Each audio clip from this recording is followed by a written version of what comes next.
Our next guest is Mike, and in the last couple of days I've seen Mike taking to some volunteer laps. So he's another guy that if you're looking for a nice snuggly lap cat, he might be a great fit for you.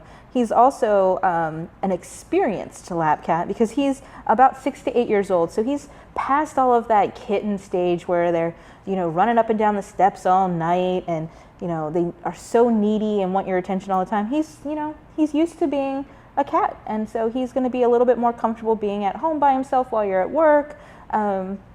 His energy level, while some older cats still have, a pretty high level of energy, it's not going to be that same thing as if he were a kitten. And because he is a little bit older, that this is how he is. He's a lap cat, and that's how he'll be for the rest of his life. Whereas kittens might be cuddly at first, and then they decide, this isn't really my favorite thing. I'd rather run around and play and be a little bit more independent.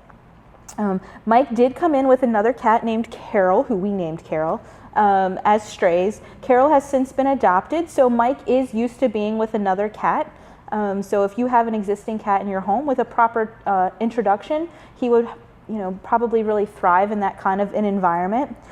He also came in with some thinning fur and some flea dirt. So he, was out as a stray for a time, and so we treated him for those fleas.